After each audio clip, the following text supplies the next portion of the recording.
Alright, I'm about to make this guide of the Shujinko Sento steel. Very quick, very easy. Here we go. Alright, downsides to using this.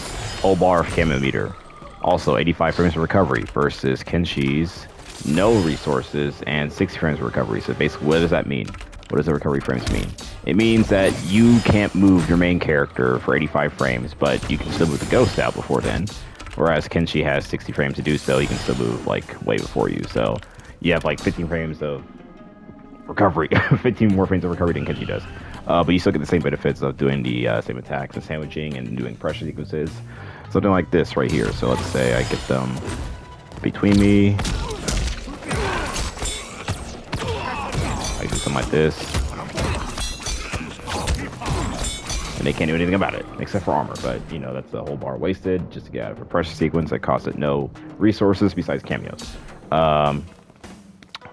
Plus sides, there's some damage output, I guess. You can do, like, some mix-ups. Sorry, whoops. Oh my god, I'm trash.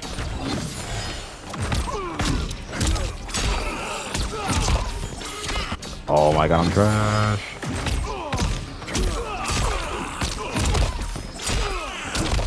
There, you get free damage. This is just a sample combo. No need to do optimals yet. But you can do things like that. Like I said, you can do like pressure sequences that can lead to combos if I actually did it right.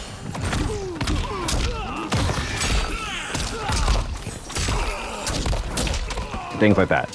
How do you actually do this? That's the main question, because everyone seems to be a little bit confused. Let me show you. When you hold down your cameo button after you summon him using down back cameo button with Shujinko. When you hold the cameo button, he cannot do anything. I'm pressing 1, he's not doing any attacks, he's just staying there. When you hold block, you cannot move as your main character. I can teabag and whatever, I can up block, but you can move the cameo, right? You can move the ghost, you can do your attacks while you're holding block, but you cannot do anything yourself as the main character. What does this mean? So, when you do your strings as your main character, you want to hold down the cameo buttons. That way, the ghost doesn't interrupt your attacks and force them to auto block whatever the opponent, right? You want to hold down the cameo buttons. That way, the ghost doesn't interrupt your attack. When you're ready to finish your combo sequence, let's say I want to do 1-2 skull. When I finish inputting back forward 1, which is the skull input, I want to let go of my cameo button and do my attack. And that's like that. When I do my sequence, I'm going to do a 2-button string, 1-2, 1-2 in the skull. After I do 1-2 in the skull, I want to let go of my cameo button as I'm holding it, and then do my attack of my wanted move. Like that. What are his attacks? We have 4 of them. We have 1, which is just like a little high attack. He kind of like hits him in the face. Good hit advantage. You have 2, which is double hitting. It can also double hitting attack, breaks armor. Good for pressure sequences when you're sandwiching the opponent. You have 3, which is a little bouncy attack. It launches them up in the air, has good juggle properties. I guess it's plus or safe, I don't know. But it's really good. It's not overhead, just a mid. Excuse me. And lastly, we have 4. This is usually used for knockdowns. It's 3 hits. Usually you see this to like kind of lock them down when they try to get up off the ground when they get knocked down. So let's say like your combo ends in a, I don't know, a splat. Like this. You can do that way they can't jump out, whatever. I don't know. I don't really use 4. It's not really that good, but it's only good for Kenshi for certain situations. So, how do we put all these attacks together? Obviously, if you are launching them grounded, you want to use the 3 attacks. That way they can be popped up in the air, right? Oh my god. Sorry. I use the 3 to pop them up in the air after using my ground combo sequence. Or let's say I mix them up because since with Quan Chi has an overhead off the string, right? He has 2-1. Sorry, he has 2-1-4. There's an overhead here, and then there's a low at the 3rd hit, right? You can still mix them up and still launch them, right? So let's do this. Let's do something like that. You can mix them up and still launch them. Even in the corner. Let me show you something in the corner. That's pretty cool. Oh man, I hope I don't miss it.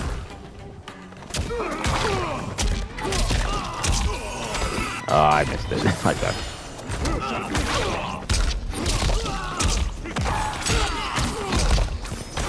I fucked. I said it, but you get the idea, right? You do combos, you go crazy. I'm gonna land this. Don't worry. I didn't land it, but you get the idea. You get combo sequences and whatnot. You get pressure. How do you actually time the Sento attacks? That's like one question I always get, because it's like, well, how do I always time the attacks so that way they don't break out of it? Because obviously, if Kenshi just armors, then it's basically over, right? If I mess up my combo, I'm just armor. So here's how you stop that. There's a certain delay between every Shujinko Sento attack. It's about like a second or a half or whatever. I'm spamming 1, and there's a certain delay he can do. There's a certain delay that happens before he can attack again. Like I'm spamming 1, and it's not happening. It doesn't store inputs like Janet does when she's in puppet mode. So you have to kind of like, not always manually time it, but you can if you want to. So let me show you what I mean. Usually after you do 2 hits of a string or a combo or any sort of sequence, let's say I just do 1-2 skull like my prime example. Let's say I do 1-2 skull. After I'm taking off the armor, sorry. Let's say I sandwich the opponent. After I do 1-2 skull, and I do my 2 attack with this ghost, I have enough time to recover and block as my main character, but also do another rep of 1-2 skull that allows the ghost to recover from his attack and repeat the process, basically. So 1-2 skull. Like you can do something like that. It doesn't have to be like a special. It could be like a string, right? I did 1-2-2, right, with Quan Chi.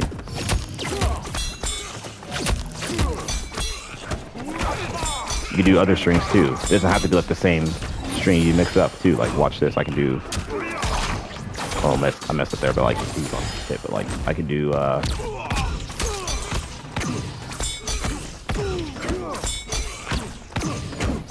can do something like this.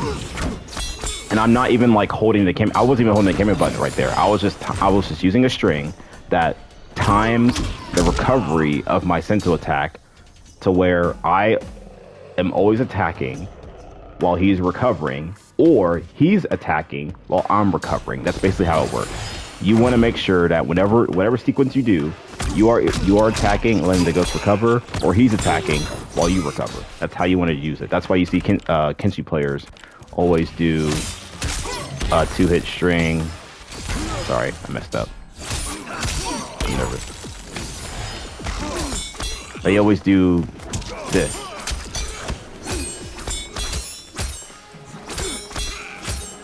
They always do this. 4-2-2 into the second attack. And why does that work so well? It's because Kenshi recovers way before Kenshi recovers his attack at the same time, or roughly the same time, as the ghost does. So that way, he's always attacking you regardless of what string he does. So that's kind of what you want to use with Shujinko Steel against Kenshi. Obviously, kind of summoning him is kind of hard. You can do the crumple maybe, and then, sorry. You can do the crumple and maybe summon him, but the thing is, he can just wake up in armor. You can block in time, bait the armor, and punish him, but you'll lose out on the cameo bar. You can kind of do it from a hit advantage from the punch, maybe, if they're not ready. That could work, but I doubt it. You need like a character that can stun Kenshi long enough to summon Kenshi or summon Sento. So you have to find a character that does that. But anyway, that's all that I wanted to show. Hope that helps, and goodbye.